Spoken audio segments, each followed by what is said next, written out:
Halo, selamat datang di teman curhat kamu bareng aku, Snowflake. Teman berkeluh kesah tanpa resah. Oke, di video kali ini aku mau ngobrol tentang sumber daya itu selalu tersedia, guys. Tapi memang jumlahnya yang kadang terbatas dan sesuai kemampuan kita. Maksudnya gimana? Yaudah yuk kita mulai bahas ya. Jadi, ini kebiasaan kita nih. Kita dilatih oleh lingkungan untuk melihat keluar tentang kekuatan, panduan, dan pengetahuan gitu. Sebenarnya disadari atau enggak, kita semua punya sumber daya yang kita punya di dalam diri untuk mencapai apapun yang kita inginkan. All we have to do is look within to access them. Kita perlu lihat ke dalam, karena nggak ada orang yang tidak punya sumber daya. Hanya sumber dayanya, keadaan tidak yang tidak memiliki sumber daya gitu loh. Bukan orangnya, tapi keadaannya. Maksudnya gimana? Jadi gini, ketika misalnya kita sirik lihat orang yang, dia mah orangnya good reckoning, udah good reckoning, udah good looking gitu kan. Wah, pasti dia mah sumber dayanya kaya, udah mah kaya, ganteng, terus ceweknya cakep, dan atau misalnya cowoknya cakep gitu kan. Dan hal mentereng lainnya.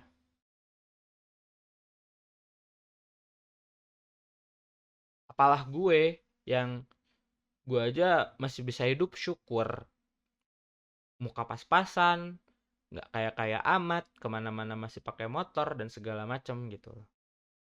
Tapi coba deh lihat, misalnya ini yang good reckoning B aja gitu kan, ini juga B aja, ini lagi jomblo pula gitu kan. Sedih lah pokoknya, gue mah sedih gitu, sedih hidup jadi gue mah. Nah, posisinya di sini adalah, ingat, there are no unresourceful people, only unresourceful states. Maksud state di sini adalah keadaan yang kita alami pada saat itu. Bisa jadi kita nggak pernah bisa tahu apa yang orang lain punya.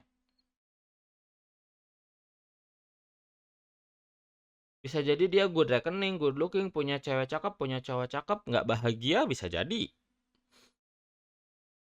Gitu loh. We are trained by society to look outside. Buat ngeliat keluar. Orang lain punya apa? Coba kalau gua punya sama kayak yang orang lain punya. Tapi pada dasarnya, kalau misalnya dicari gini, sebenarnya tujuan tujuan tujuan kamu buat hidup tuh apa sih?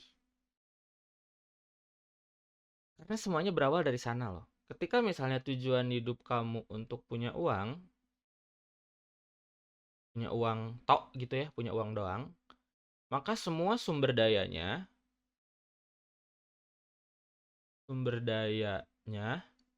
dipakai buat cari uang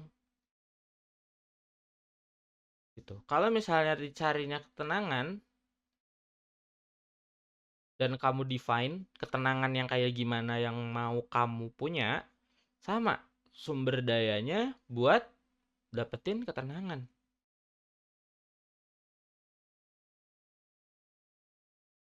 Dan sebenarnya kita semua punya punya punya apa ya? Punya kesempatan yang sama, punya sumber daya yang sama sebenarnya. Ketika ngobrolin ke dalam diri ya, ketika ngobrolin keluar diri jelas. Banyak orang-orang dengan privilege, banyak orang-orang yang lebih oke dari kita, banyak juga orang-orang yang nggak lebih oke dari kita, atau mungkin kekayaan atau misalnya apapun itu yang jadi ukuran di bawah kita, dan selalu ada yang di bawah dan di atas kita. Tapi semuanya punya punya satu sumber daya yang sama. Or aku bilangnya punya dua dua sumber daya yang sama. Yang pertama adalah kemampuan observasi, kemampuan mengamati. Kita didesain untuk bisa mengamati keadaan sekitar. Gitu. Kita didesain untuk bisa melihat, memahami, mengamati, memahami, dan mempelajari. Kemampuan kedua adalah kemampuan orang-orang di mana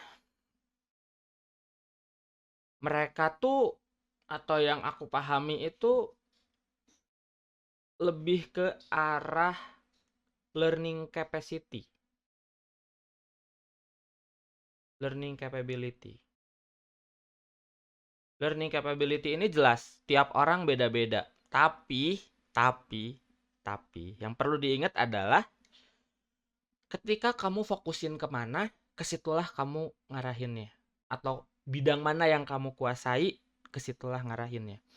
Dulu ada aku kenalan, dia SLB gitu kan, dia sekolah di SLB.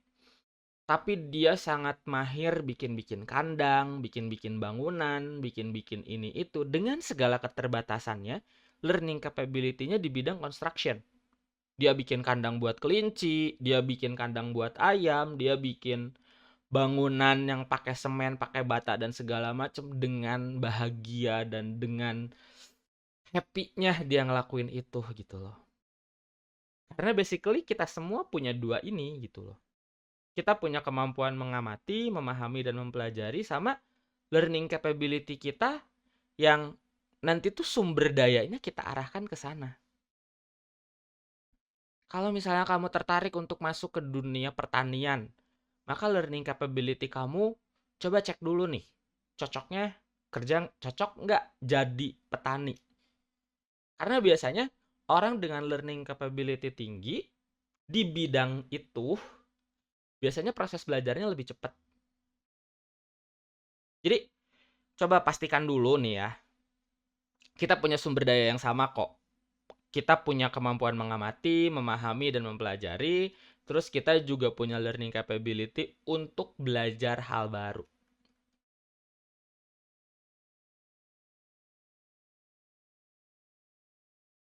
Oke, lewat dua hal ini sebenarnya kalau kamu mau ngusahain, aku yakin deh, bidang apapun selama itu sesuai dan memang itu bidang kamu banget, aku yakin kemungkinan besar kita bakal sukses dengan cara kita sendiri. Jadi pastiin bahwa kita udah punya sumber daya di dalam yang kita punya. Apa sumber dayanya? Yaitu ini, kemampuan mengamati, memahami, dan mempelajari, terus learning capability untuk belajar hal baru. Lewat dua hal ini, silahkan. Mau ngambil bidang apapun, terserah. Oke, coba. Apa yang kamu pahami, tulis di komen. Karena gini loh guys, dengan kita tahu dua opsi ini, dengan kita tahu dua kemampuan kita ini, dengan kita punya dua modal ini, opsi untuk mempelajari apapun bakal terbuka. Itu poinnya, oke? So, sekali lagi coba, apa yang kamu pelajari di sini, atau ada yang mau ditanyain, atau apapun itu, boleh banget ngobrol di komen, kita ngobrol lebih banyak di sana. Thank you guys for watching. Dan langsung aja subscribe, terus nyalain notifikasinya biar kamu nggak ketinggalan update video selanjutnya.